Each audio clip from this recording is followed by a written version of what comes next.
Sean todos bienvenidos una vez más a Relatos de 4M, el lugar donde todas las historias más perturbadoras cobran vida. Si te gustan los relatos de terror y las historias enviadas por suscriptores y los casos que dejan esa sensación incómoda antes de dormir, te invito a suscribirte y acompáñame cada noche en Relatos de 4M. Y ahora sí, comenzamos. El Día de las Madres debería ser una fecha llena de alegría, de flores sobre la mesa, llamadas por la noche y recuerdos felices en familia. Pero para algunas personas, el 10 de mayo se convirtió en una fecha imposible de olvidar. Una noche donde los recuerdos regresan y donde ciertas presencias parecen volver junto con ellos. Esta noche escucharás tres historias marcadas por la pérdida, el miedo y el amor de una madre que ni siquiera la muerte pudo borrar, porque hay vínculos que continúan después de los últimos días. Hay cosas que permanecen en casa, aunque ya no deberían de estar ahí. Apaga la luz, ponte cómodo y acompáñame a escuchar estas historias especiales del Día de las Madres. Me llamo Mariana y soy de Veracruz, México. Mi mamá desapareció cuando yo tenía 7 años. La policía dijo que probablemente había abandonado a la familia, pero yo jamás lo creí. Después de eso, mi abuela fue quien me crió. Ella siempre decía que mi mamá me amaba demasiado, como para irse por su propia voluntad, y honestamente, creo que tenía razón. Todo comenzó el Día de las Madres del año pasado. Mi abuela ya había fallecido, y yo regresé sola a la casa donde crecí para recoger algunas cosas antes de venderla. La vivienda seguía exactamente igual. Las fotografías antiguas, la cortina vieja, el pequeño radio en la cocina, que era de mi mamá. Esa noche comenzó a llover muy fuerte. No podía dormir, así que me quedé en la sala viendo fotografías de la familia. Eran casi las 2 de la mañana, cuando se empezó a escuchar una música suave, lejana, una canción antigua, la misma que mi mamá siempre escuchaba mientras cocinaba. Sentí un escalofrío recorriéndome el cuerpo. El radio de la cocina estaba encendido, pero no estaba conectado. Me acerqué lentamente.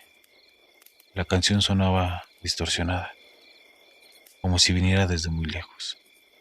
Entonces, escuché algo detrás de mí, una respiración. Giré de inmediato y vi una mujer parada al final del pasillo. La oscuridad no me dejaba distinguir bien su rostro, pero reconocí su silueta. Era ella, mi mamá.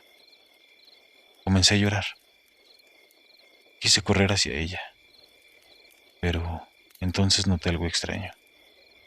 No se movía, no respiraba, solo permanecía ahí, observándome.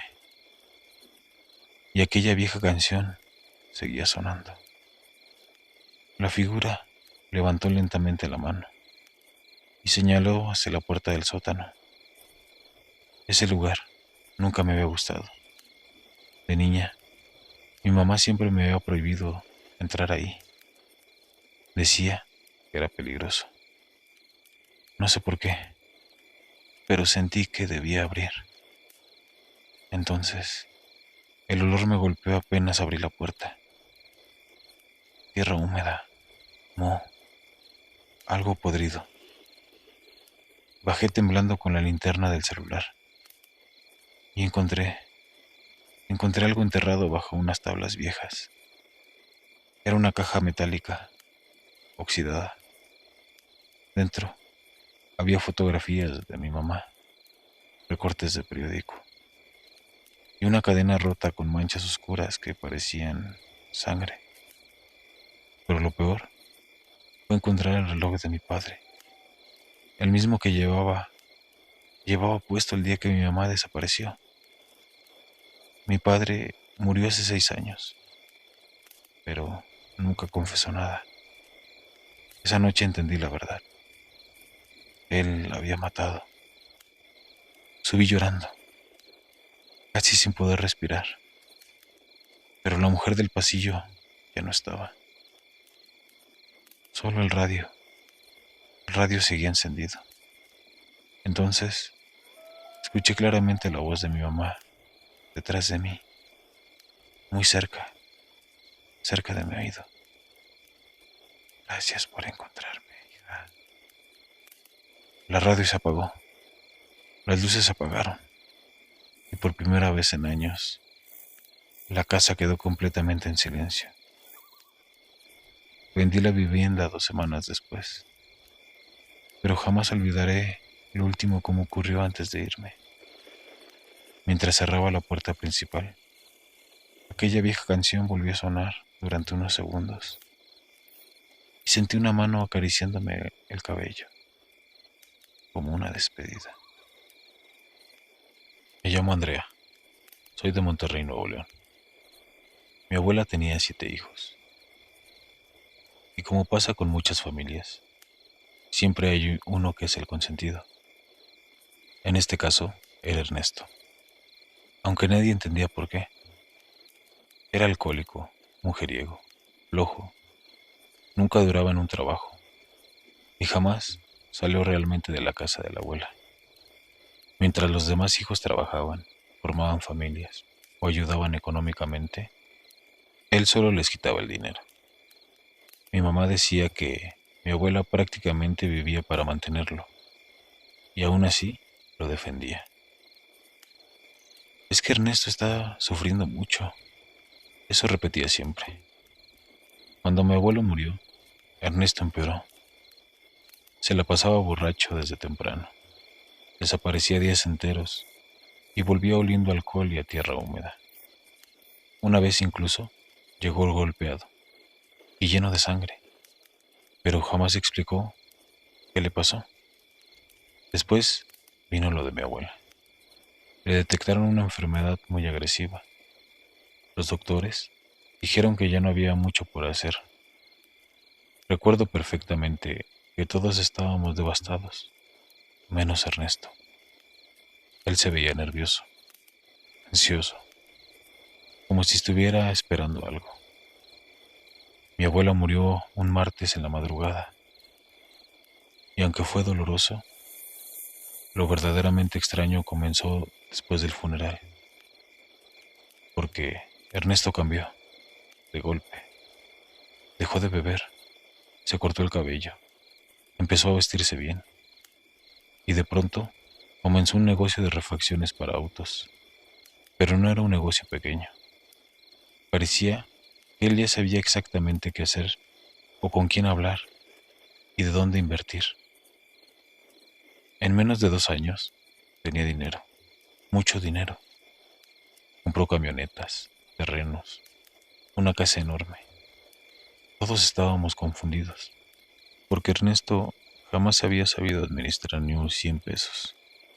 Mis tíos pensaron que la muerte de la abuela lo había hecho recapacitar, pero todos menos mi tía Verónica. Ella decía que había algo podrido detrás de todo eso, y una noche decidió averiguarlo.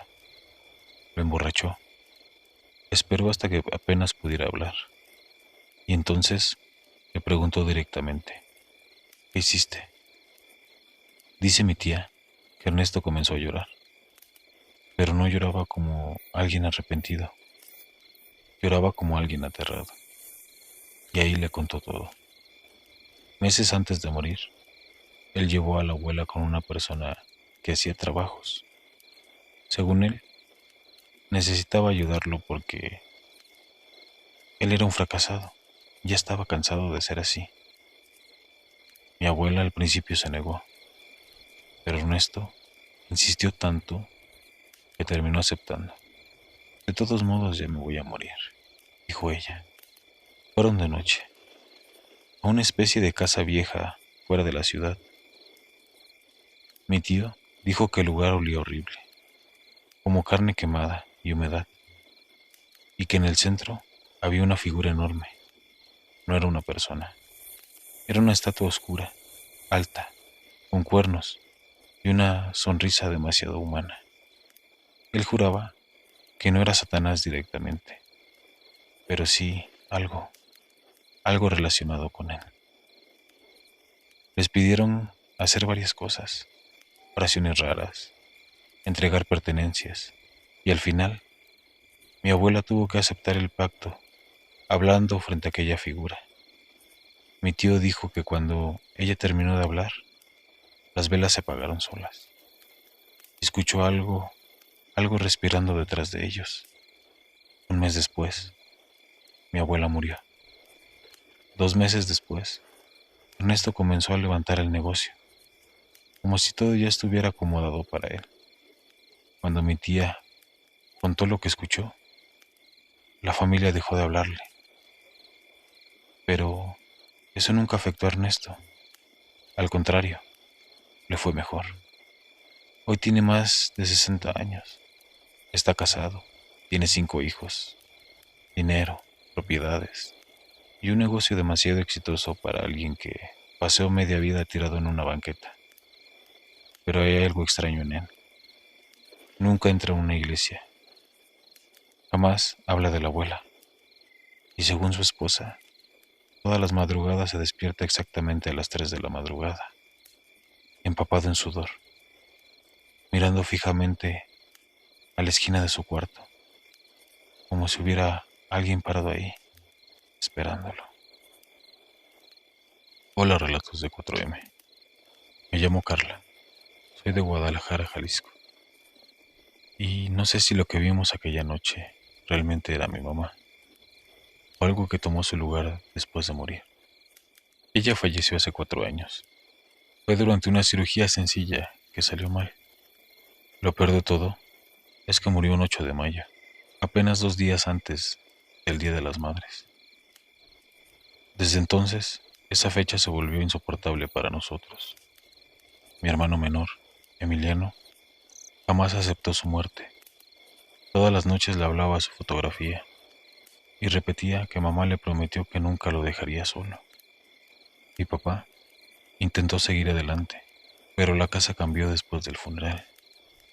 A veces se escuchaban pasos en la cocina durante la madrugada, o el sonido de platos acomodándose lentamente, y casi todas las mañanas aparecía una taza de café, negro, sin azúcar, exactamente como le gustaba a mi mamá. Mi papá aseguraba que nosotros estábamos jugándole bromas, hasta que un 10 de mayo, esa noche, una noche de tormenta, nos dejó sin electricidad en toda la colonia. Estábamos cenando, nos alumbrábamos con velas. Emiliano se quedó mirando fijamente hacia el pasillo. Se puso completamente pálido y luego sonrió. Mamá, mamá llegó, susurró. Mi papá se levantó furioso y le gritó que dejara de decir tonterías. Pero entonces lo escuchamos. Era como un sonido de uñas golpeando lentamente la pared. El sonido venía del cuarto de mis padres. Mi papá tomó una vela y caminó hacia el pasillo. Yo fui detrás de él. La puerta estaba entreabierta y había alguien sentado sobre la cama. Una mujer, una mujer de espaldas, con el cabello largo, completamente mojado. Mi papá comenzó a llorar. Claudia, dijo con la voz quebrada. La mujer empezó a levantarse lentamente, pero algo se veía mal. Sus movimientos eran bruscos, antinaturales, como si los huesos le tronaran cada vez que se movía. Cuando giró la cabeza, sentí que el corazón se me detenía. Sí tenía el rostro de mi mamá, pero estaba demasiado pálida, los ojos completamente negros. Aquella sonrisa era enorme, imposible. Mi papá retrocedió horrorizado. Entonces, esa cosa habló con la voz de ella. ¿Por qué me olvidaron tan rápido? Emiliano corrió hacia mamá, pero Antes de que pudiera abrazarla, todas las velas de la casa se apagaron al mismo tiempo. La oscuridad nos invadió por completo. Y entonces escuchamos un grito horrible. No sonaba humano. Mi papá alcanzó a jalar a Emiliano y cerró la puerta del cuarto de golpe. Enseguida, algo comenzó a pegar desde dentro. Las paredes temblaban, los cuadros se cayeron. La voz de mi mamá lloraba mientras repetía: déjenme entrar, soy yo, soy yo. Pero entre sus llantos también se escuchaba otra voz, muchas voces, como si hubiera algo más hablando junto a ella, algo escondido dentro de ella. Nos encerramos en la sala hasta el amanecer. Nadie durmió. Nadie se atrevió a acercarse a esa puerta. Cuando finalmente salió el sol, mi papá abrió la puerta del cuarto, pero no había nadie. Pero en la cama encontramos algo que todavía me da miedo recordar. La fotografía de mi mamá estaba rasgada. En la parte de atrás tenía escrito algo.